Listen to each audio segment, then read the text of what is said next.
Hey y'all, I want to tell you about 70 Million, a Peabody nominated podcast about criminal justice and jail reform from Lantigua Williams and Co.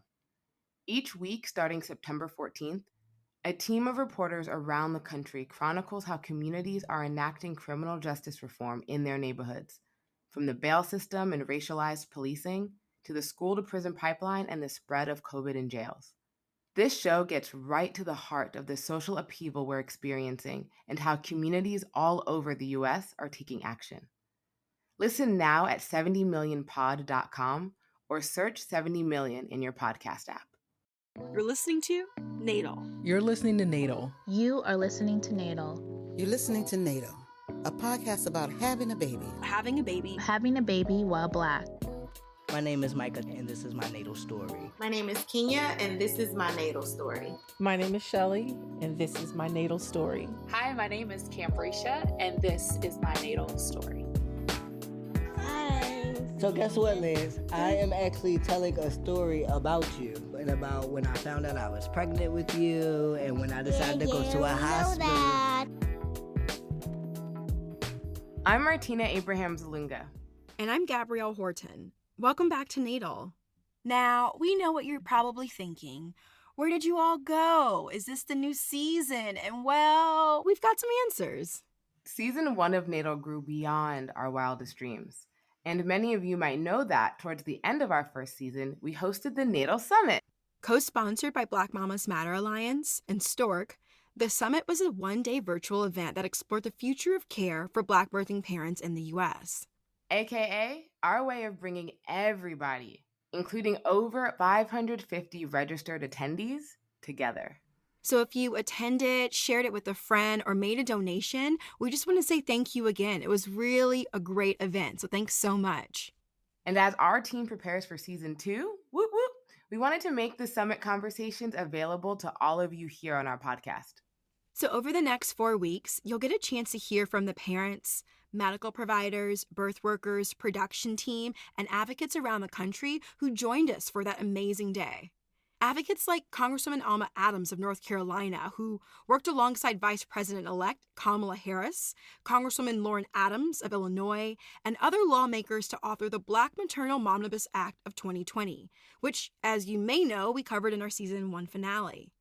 So our very first panel of the summit, our very first conversation for that day, and that we're sharing with you all right now, it features Congresswoman Adams and many other Black perinatal health advocates, folks who are influencing and writing policy at all levels of government. It was so good. And with everything going on right now politically, their insight and passion will definitely help fuel you in the days ahead. So let's get into it.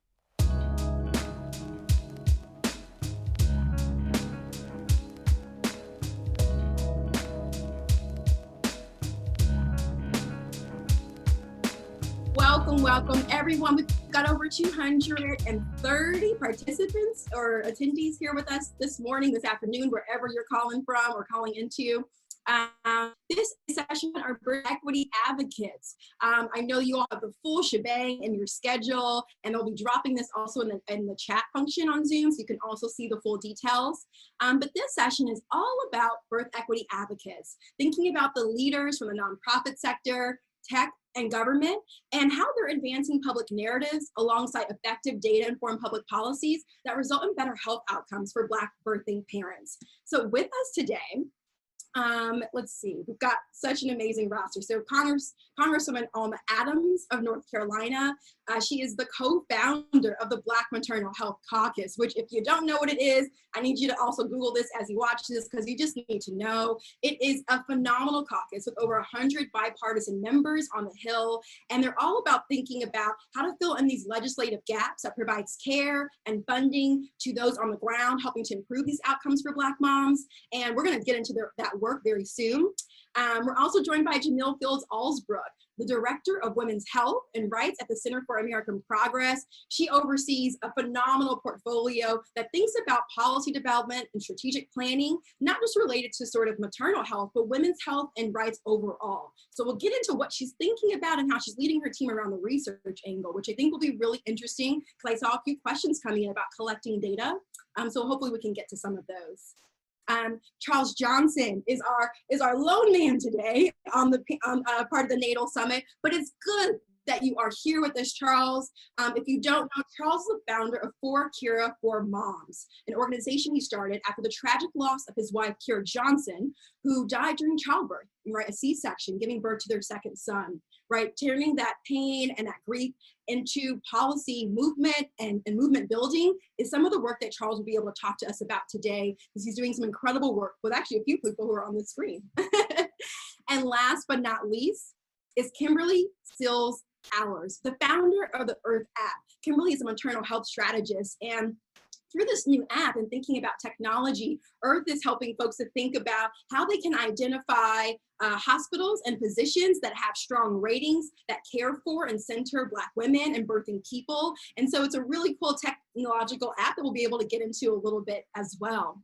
So welcome everyone. I hope everyone's unmuted. How are you all today? Doing well, thank you. Terrific. Happy to be here. Oh, wow. Great.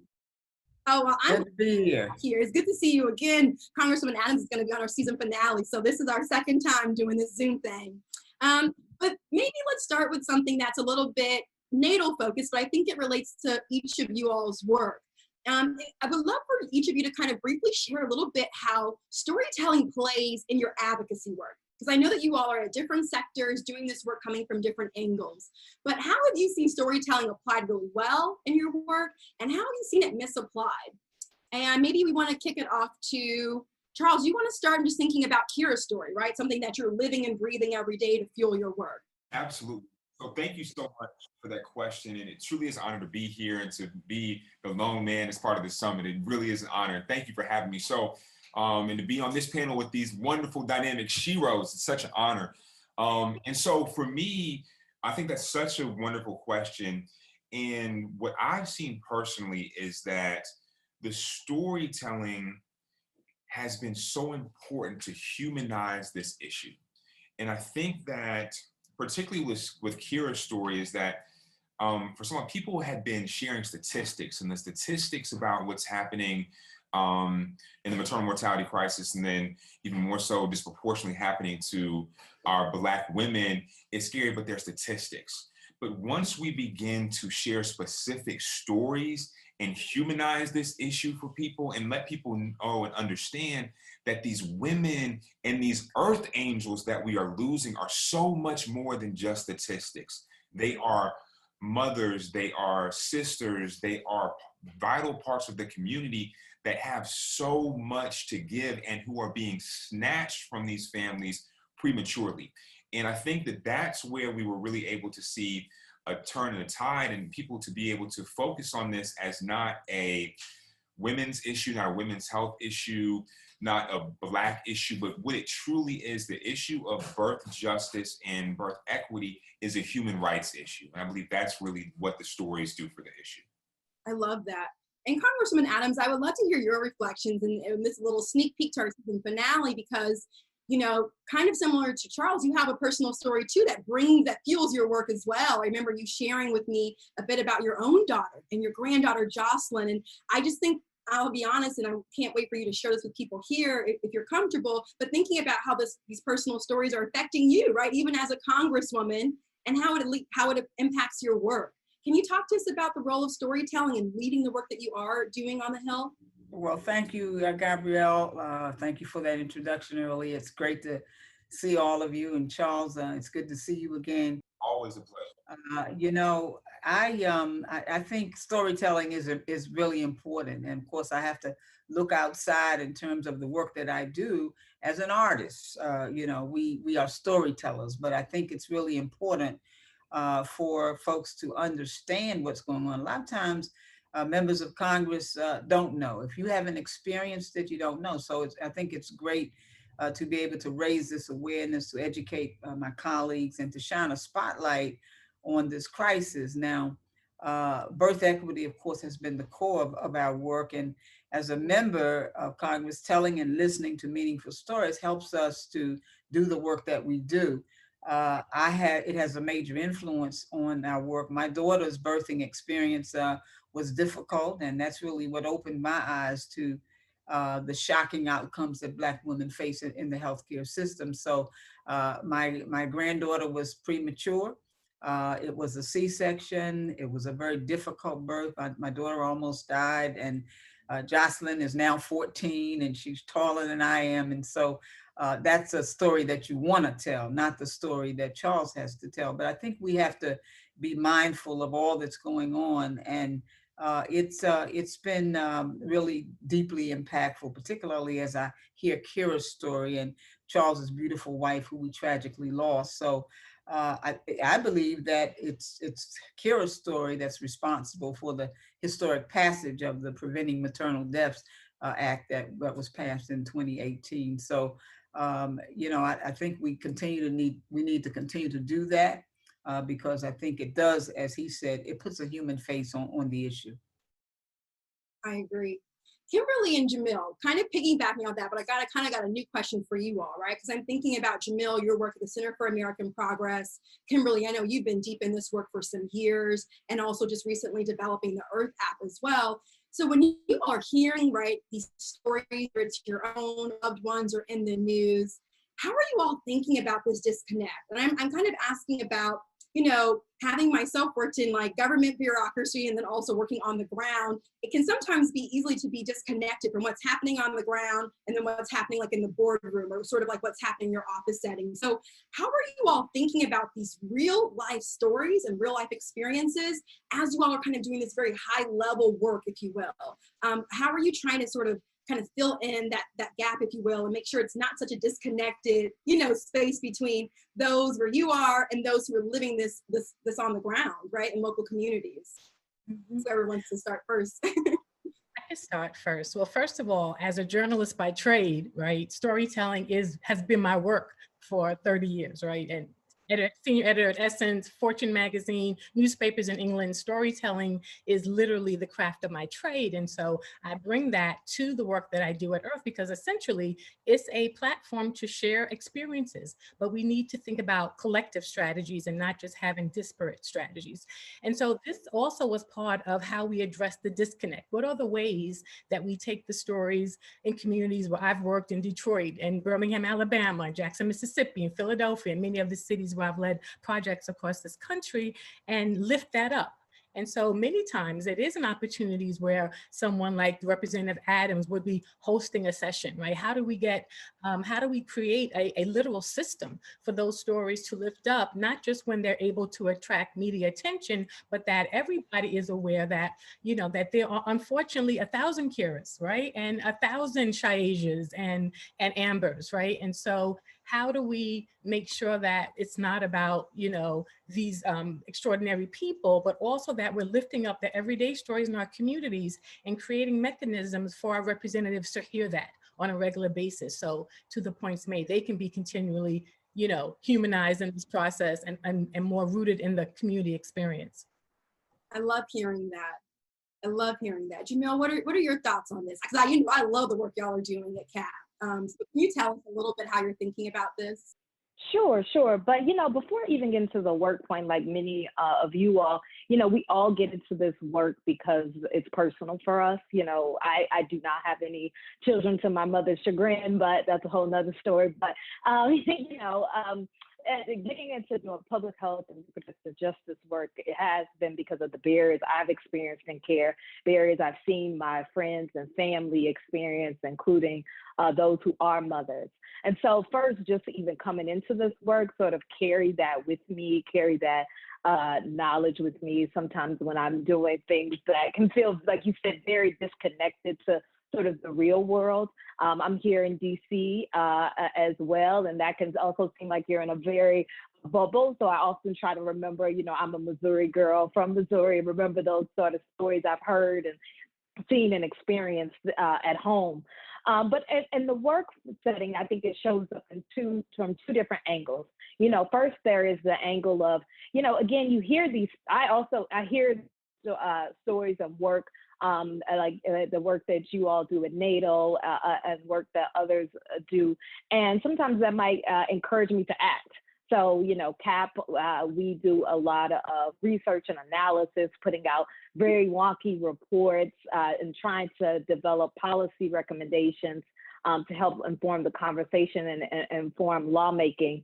But sometimes those ideas come because we've heard a story, because we've heard about a problem. And usually when you might hear a story, that story is not just one person's story, as has been said before. And so then we go and try to take that sort of story and sort of dig deeper and also see if there is broader trends and broader data. And then the other piece of that is that sometimes we might know about data and trends. I'm a lawyer by trade and a policy person, and I know that while that excites me, it does not excite many people. And so then we'll try to collaborate and partner with those who are effective storytellers as well, and to sort of paint a picture that people can feel and see beyond what they might get out of a 30, 40-page report that we might put out. And those two can go hand in hand and not one or the other. Yes. I love hearing that. I love hearing that. We have actually referenced a few CAP reports throughout the season, and there's one that we really enjoyed, and I think a lot of folks did as well. There was one that you had specifically about the critical role of midwives and doulas and improving care for Black birthing parents, and like putting numbers and statistics to that, because I think it can be this thing that we all just kind of imagine, but don't always talk about the hard numbers. And I loved how you all did that to share with people. Yeah. So that's helpful. Thank you for that. And actually, one thing I'll mention in particular about that report, one of my colleagues, what she did to do that was to interview midwives and doulas who were working in the field on the ground to help sort of couple with our policy recommendations and to inform those. So I think that's a good example of how, when we're at our best, we try to do. Yes, yes. And we'll make sure we link to that when we catch our breath in a couple of days on the NATAL website and have that available for everyone as well. Kind of speaking about like just sort of doing this work, the challenges, the opportunities, I just think it's so hard for us to sort of avoid the elephant in the room, which is that this has been a crazy year, right? And not to say that things were just sort of like very peachy before, but I mean, anything that could be sort of like exposed has been exposed and just taken to a new degree, right? From the COVID-19 pandemic that is still just, it's just ravaging our communities, especially Black and Brown communities, to the global protests demanding that Black lives do indeed matter. They've been mattering, will always matter. And it just presented a new set of challenges. And so I'm thinking about, as opposed to maybe the challenges, because we're all trying to think about the solutions and opportunities and how we continue to build, how has this year opened up new opportunities for you all to sort of do your work in new ways or to reach people differently? Or I don't know, just how have you all kind of used this year, either continue the work or to kind of pivot to sort of really address the needs that Black birthing parents are facing all over the country? And maybe this doesn't apply to everyone, but if one or two of you want to share, would love to hear your thoughts on that.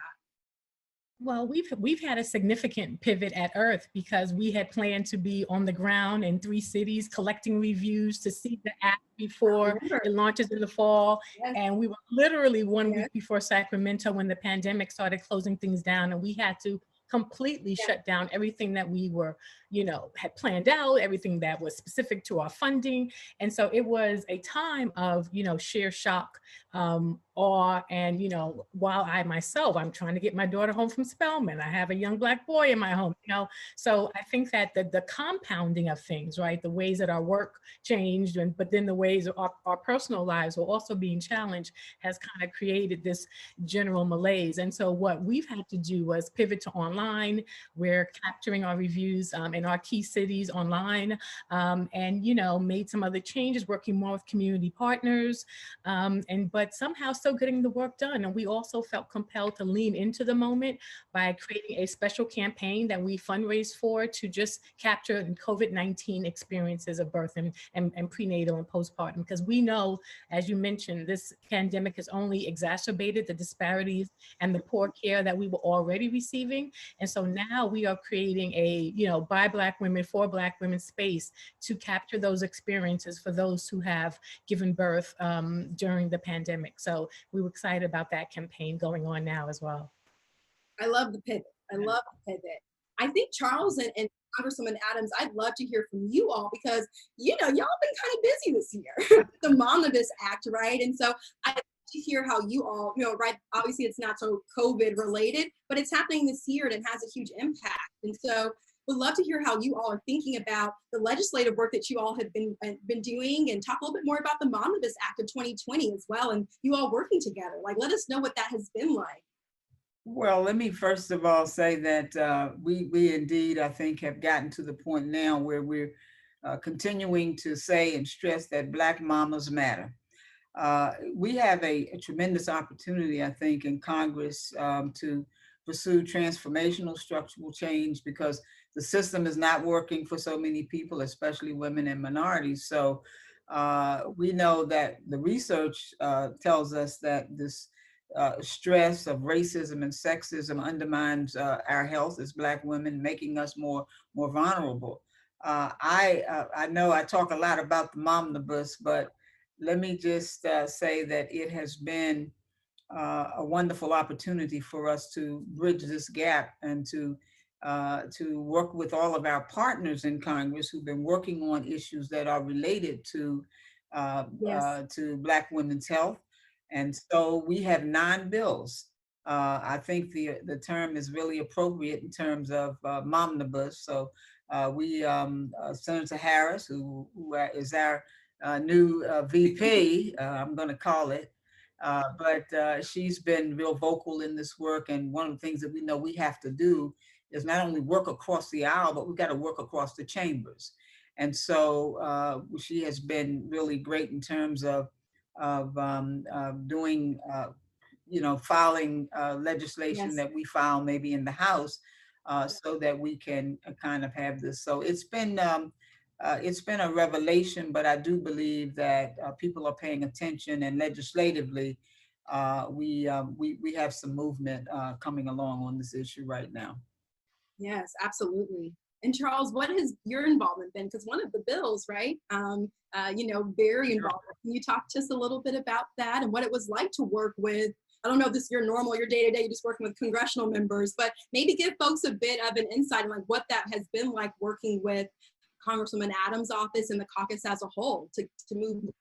Oh, sure. I'll just kind of before I jump into the Momnibus, just take a step back when we talk about HR 1318, the Preventing Maternal Deaths Act. It was the first piece of federal legislation I was fortunate enough to be a part of and had the opportunity to testify on Capitol Hill. Yes. And that was a wonderful experience. And I was honored to be a part of it and help shape it and help push it forward. But this experience has been completely different from that. This has been the courageousness of Congresswoman Adams and her counterparts in this coalition has been amazing. And the thing that was so dynamic is the community involvement, is getting the input from these different community-led organizations. This was not just a typical piece of legislation. There was contributions from all these dynamic partners. This truly was a partnership in shaping this. And the audacity of this group led by Black women to show up with not 1, not 2, not 3, but 9 pieces of legislation addressing the comprehensive needs of Black birthing people and Black women in birth is amazing. And then also, by the grace of God, we squeezed this in just before COVID kicked off. We got it introduced. And that was another very critical piece of this. So it's an honor to be a part of it. And then specifically when we talk about the Kira Johnson Act, as you mentioned, that is one of the bills that's in this. And Congresswoman Adams is the courageous champion for that bill and sponsor. It really is an honor. And we really hope that this work. And the thing I talk about is the thing that I'll just let me just get a little bit in my feelings a little bit. The thing that's unique about this work is that this work simultaneously is paying honor to our ancestors and protecting our future. Does that make sense? And we talk about this work, we talk about maternal health, we talk about Black maternal health. This is something that I think that, as you'll see, the Black Maternal Health Caucus, that I don't know if it was mentioned, is not only is one of the fastest growing, but it is the largest bipartisan caucus in the United States Congress. And think about that. And it's only been around, is it 2 years, Congressman Adam? How long? 2 years. 2 years. And that speaks to their leadership. And so we're excited. The time is now. We're excited to get this done. And the thing is that when we passed HR 1318, we knew that it was just a start. And to come back, this is the follow-up that the country needs, that our communities deserve. But this work is not done. We're committed as a group to fight until literally not one mother is lost. And that's the commitment. And the one of the questions that I get, I'm pretty cool and collected. We talk about press in the form of thing. The one question that people know, and some journalists have asked me, and they've learned the hard way, is what is an acceptable rate of maternal mortality? There is none, right? And that's been the focus, that's the battle cry, and that is, we lead and we approach this with that attitude. I love that energy because even as just the natal storytelling team, we approach it with that same vigor and that same energy. Yeah, right. So that's a no-brainer. And I'm glad that we're all on the same page with that. Absolutely. Jamil?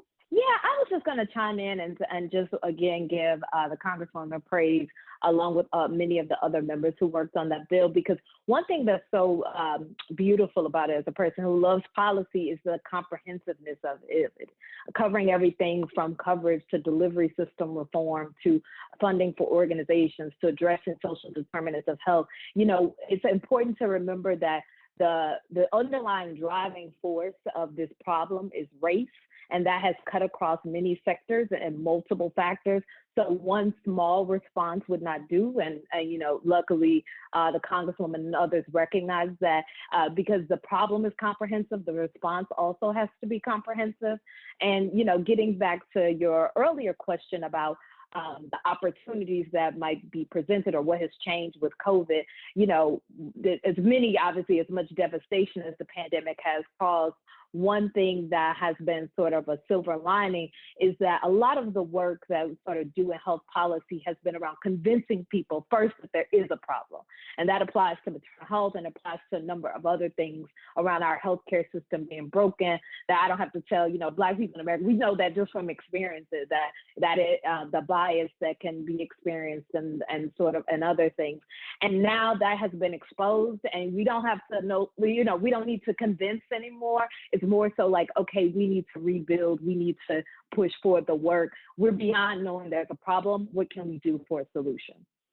I loved hearing that. And the one thing I wanted you to maybe touch on as well, and something we thought about this season too, as we even opened up, right? Like a lot of our focusing conversation is around sort of Black women. And we oftentimes, just the media, we sort of think, a woman maybe married to a man, has a boyfriend, right, some kind of partner, and they have this whole experience getting prenatal care. But we also know that there's a whole bunch of Black queer birthing people who have been literally birthing babies from the beginning. And when we think about the data, just Jamil, one of the attendees actually asked exactly, they said, how can we get more data on Black queer birthing people and what's happening to them? And so can you just tell us a little bit of how you all are approaching this work, what the data looks like? Just give us a little bit about that, please. Yeah, that's such a good question because the struggle with data is constant, and frequently, frequently we can't sort of make a case or make an argument to get sort of a policy pushed forward without having that data and without having that numbers. And when we do have data, it's frequently not disaggregated. So for instance, right now with with COVID-19, there's a lot of, it took a while for information to finally get disaggregated about the impact of Black people. And once we saw it, we knew what was already going to be true, disproportionate impact. But then again, we don't have that data disaggregated for Black women specifically, sort of for people generally. And then we definitely don't have that data around people who don't identify as women and gender non-binary people. And unfortunately, that is true across a number of cases and a number of instances. And it is, unfortunate. It's something we push for and advocate for a change. Recently, related to COVID and maternal health, Senator Elizabeth Warren and Congresswoman Lauren Underwood just earlier this week introduced a Maternal Health Response Act that calls for better data around pregnancy, as well as disaggregating across a number of factors, including race and ethnicity and location, And also calling for insurance that a response includes the particular needs of Black birthing people, including whatever therapy or vaccine is developed considers those needs. So, you know, it's an issue that we recognize. I know a lot of other people recognize and keep pushing on. But, you know, and that's where those stories do, again, back to your first question, become so important, because when we don't have specific sort of numbers, we can at least point to different stories and instances and sort of paint a picture. Absolutely. I just wanted to quickly add, Kimberly, yes. Was coming back. I'm so sorry. I wanted to also add 2 points. One is that we're actually capturing that information at Earth. When you go through our filter, we are filtering through sexual orientation, gender identification. Earth is being built by an all Black femme team, so those sensitivities are built into how it's being designed. And so I think this question of how we take qualitative experiences and turn that into the quantitative data is also what Earth is going to be doing. We will be taking those experiences, but turning into that quantitative data. And then just an important part regarding data that I always want to say is that there's really been a hierarchy around whose data is valued, what is considered real data. I try not to even use the word because it comes loaded with so much institutional baggage. And so really, when we think about decolonizing birth, we really need to decolonize these systems that really haven't, to the point, captured data about us, included us in studies. And so many times, even the maternity space, when we're saying evidence-based research, and I'm asking evidence-based on whom? Hello. Right? Was evidence ever really based on us? And so now a whole system was created based on evidence-based, but evidence based on whom? And so we think about this data, we have to make sure that as we move forward, that we are actually creating data that's community-centered, community-led, community designed by people in these in our groups, because that's the only way. They found that the algorithms they were using were biased. So we really have to be, you know, we really have to rethink what is data as we try to move forward in this anti-racist movement. I didn't know y'all were gonna come preach, but I love it. Sorry. Right. No, but I mean all the good preaching, like you all are saying the things that I think we all need to hear and be reminded of doing this work, because there's so many levels and layers to it, right? It's not just like, oh, let's just do this one thing. It's peeling back everything to really get to the root of the issue. And I'm just happy that you all were here to just sort of like speak truth to power. But speaking of moving forward, as you think about kind of wrapping up this session, I want to ask all of you something that we've asked everyone we talked to this season on Natal, even our parents, the birth workers, I mean, everyone. When you think about the future of, like, you know, care of Black birthing parents, like, where do you draw your inspiration or hope, you know, or what do you hope to see for the future of care? And maybe we can start, you know, with you, Kimberly, and then we'll kind of just, we'll just sort of go around and hear everyone's final thoughts before we close out. Yeah, I mean, I draw lots of inspiration from my children. You know, Earth for me began as a birthing experience I had with my daughter, and then it kind of built its reality as a project. My son, who is a math and coding kid, and I never understand what he's talking about, we started going to app development classes together to really create Earth together and learn together. And I thought this was an important bridge between our worlds because I didn't understand what he was saying. So, so my children give me great inspiration. My work in the community gives me great inspiration. You know, hearing the stories. I mean, the stories are, yes, important for the field, but the stories are important for us as well, right? And so the stories that I hear, that I see, that I'm reading now as we collect online for Earth is, you know, that motivates me, that I have to continue to work and continue to work with others to help, you know, bring about these, as you said, the myriad of complex solutions to address the complex problems. So far, so good. That's been working for me. You're doing it. Let's see, Charles, what are some things that you're thinking about that you can't wait to see for the future of care for Black birthing parents in this country? Right. So thank you for that. And so I'll kind of, to frame that for me, just kind of what drives me and then what makes me hopeful. So I've been fortunate enough to share my story and advocate all over the country, but the most difficult question I've ever been asked, I was speaking outside of Dallas, Texas, and a woman asked me, she said, "Mr. Johnson, do you hope that your sons will continue this work?" And it knocked the wind out of me. Because to think that this would still be an issue when my sons are adults, but it centered my focus, right? And so for me, this generation is going to own this, and we're going to fix this. I refuse for the issue upon the Black women are facing giving birth to still be an issue when my sons are ready to have children. It's not going to happen, right? And so that being said, it makes it extremely hopeful to see these wonderful, dynamic, beautiful champions. And so for me, one of the things I'm intentional about is, although myself and Kira's story are at the center of a lot of conversations, it's important that this work is never centered around me. It needs to be centered around the women on this call, the women in Black Mamas Matter, the sheroes out here that are doing this work every day. And as we're sharing the stories of these horrific incidents that are happening, it's very important that, for me personally, that I leverage the platform that I've been fortunate enough to have to uplift the women and the sheroes that are doing this work, and share the good news, and share the victories, and share the innovations, and share the things that are going on with Earth, and share the things that are going on with the Black Maternal Health Caucus, and share the things that are going on with expanding access to doula care.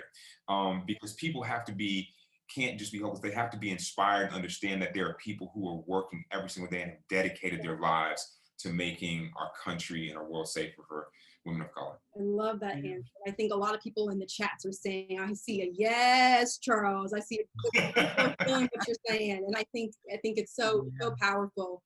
Jamil, what are you thinking about? What brings you a lot of hope? And when you think about the work you're doing to build better systems and thinking about data, what are you drawing inspiration from?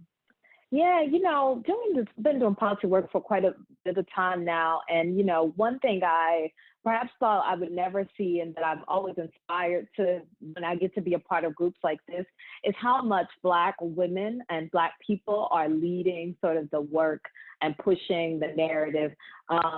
We've always been doing that, but not always getting credit for. And I work across a number of issues. And one thing that's so great about working in the maternal health space is that it really is Black women-led organizations and Black women who are leading the charge on this work. And it's not just, sort of tokenism of just, we're going to put you up there. They're leading the work because they know the issue, because we have the expertise, and because we can get it done. And so that, I feel like, gives me a lot of hope on days when I'm like, why am I still doing this to myself? Let's go do something else. And the sort of the vision I would, or sort of one thing I would like to see going forward is that we need to be doing that in all the spaces, and we need to be listened to about all the things, because we have been able to change the narrative and push the needle on this issue and other issues, and just sort of listen and center Black women. It always turns out better. And so, and I think in developing sort of real concrete policy solutions to address this problem, continuing to center the needs of Black women and listening to Black women, and not calling them as an afterthought. Right. Thank you for sharing that. And Congresswoman Adams, what are your final thoughts when you think about the work that you all are leading and building on the Hill, but really to affect everyone across the country? Where are you drawing inspiration from? What are you most excited about for the future of care for these parents?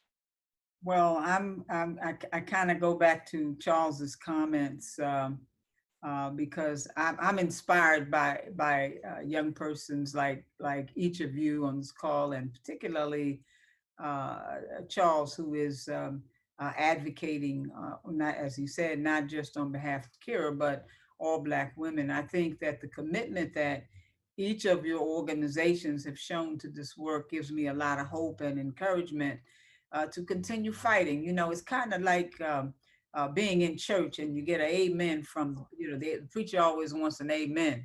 The fact that we have stakeholders, and we've tried to make sure that these stakeholders are around the table. I've always considered myself to be a stakeholder representative. So I get a lot of hope and inspiration from the stakeholders, because when I think about the future of care, and of course, COVID has unveiled and ripped the sheet off of so much, I have to go back to that momnibus, because I think it's culturally It's a culturally competent roadmap that's going to help our system. And I don't ever want to see another Black woman lost, or birthing person, or baby to this crisis. So I do have hope for the future.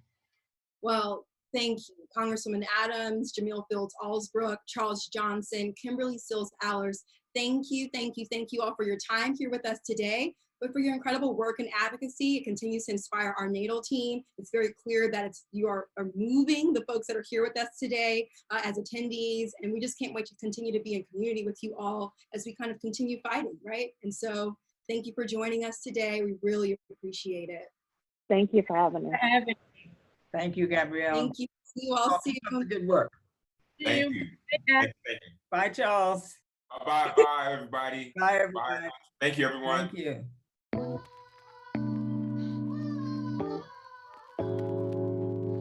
We want to give a special thanks to the USC Annenberg Center for Health Journalism, specifically Danielle Fox and Andrew Perez, and also to our awesome research assistants, Flo Ibum, Opeyemi Famakinwa, and Mackenzie Grow. And shout out to our NATAL Summit sponsors, Black Mamas Matter Alliance and Stork. And finally, a huge thank you to our guest editor, Tressa Versteeg.